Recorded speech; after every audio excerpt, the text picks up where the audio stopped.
We love you, Gears. We do. Oh, Gears, we love you. Hey, good afternoon and welcome to today's episode. Today is the first one of Gears Fan TV. That's right. I've figured that for the longest time I've spoke about Gears and I've given my opinion on a huge variety of topics. I figured I would open up my platform and give you the opportunity to voice your views on the game. So the question I asked was a simple 5 to 10 minute video on what is your opinion on the state of Gears 5? It can be positive, it can be negative, you can be funny in it, you can not be funny, you can be super serious. Today's submission comes from TeaCup VT. There will be a link to his channel in the description. And if you also want to submit your views, my DMs are open on Twitter. Just pop in an unlisted YouTube video and I'll probably post it to my channel.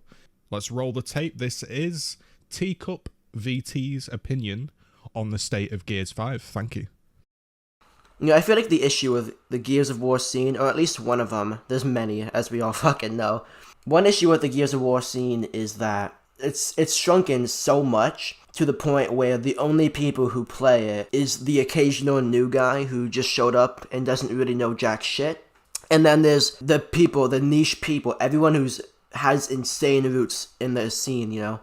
I bet if you were to name me any Gears YouTuber, I would know them. That's how small and tightly knit the community is. And when you have that kind of a community where everyone knows each other, everyone knows the game, everyone knows how to play, everyone knows how to do every single tiny little move, everyone knows pretty much everything about the game, everyone who plays it, then it's very hard for a new player to, want to stick around. Gears of War has the privilege of being an extremely unique game. There's nothing really like it. There's nothing really like Gears of War. The only thing close to Gears of War is Fortnite. And that the only reason I'm saying that is because there's a shotgun meta and it's third person. Those are the only similarities, and somehow, with so little, it's still the closest thing to Gears 5. Which proves how unique it is and how well it could do if the learning curve wasn't so massive for new people. Because not only do you have to actually figure out how to play the game, which can be challenging, because like I said, no other game's like it. In no other game are you doing these wall bounces. Like, why would you wall bounce rather than run? To a new player, that could be very unclear, why would you up A rather than just shoot them whilst in the cover? Why would you use your shotgun when every single other game that uses guns uses the rifle?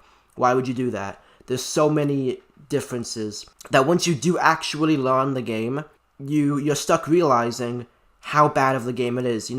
When I first got into Gears 5, February 2020, I was having lots of fun. I was enjoying learning it, and because I have kind of roots in the old Gears of War games, kind of roots, I say, so I kind of understood a few things, so I didn't have that much of a disadvantage learning. But I was having a lot of fun figuring out the game and working out the kinks. But once I got good at the game, once I started to understand what I was doing, you start to realize how dog shit it is, and how many kills you should not have gotten, how many kills you should have gotten but you didn't get, and stuff like that. And you realize, once you get good at a game that takes months and months to get good at, you realize how bad of a game it is, then why would you stick around, right? Why would you stick around? And that's why I feel like so many people leave the Gears scene. It's not about, it's kind of about people not being able to join, but it's also about people leaving, When you have such a hard time getting players, and also such a hard time retaining players, shit, you'd be retarded to think that the Gears of War scene deserves a better fucking fan base. The only people who play the game are toxic, and the reason that is because they're sick and tired of playing a dog shit game with no players, and when they log into ranked, it's not a challenge. And when it is a challenge, it's a complete one-sided challenge. That's the big issue with the game. There's no fairness in PvP, in my opinion. You either stomp the enemy team, they stomp you, or in that very uncommon 0.1% chance, you both get a very close match, which I don't find very often. And when you also have very little reason to log on, like I know you touched a lot on this, GGZII, you say a lot about how the store is dog shit well, you phrase it better, the store's dog shit, and how there's the new weekly game modes aren't good enough to bring people back, and when the weekly game modes are sometimes bi-weekly too, it's unreliable. You know, there's no reason to stick around, and it's the amount of reasons to stick around are slowly fading because, you know, you talk about this a lot too.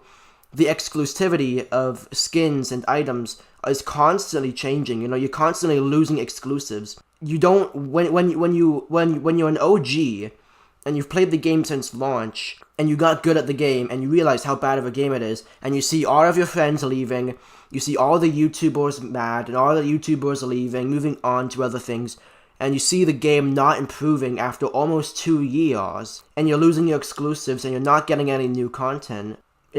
I understand perfectly well why people don't stick around. I think here TeaCup makes some very valid opinions and thoughts. His argument and his discussion is revolving definitely around the inability to market.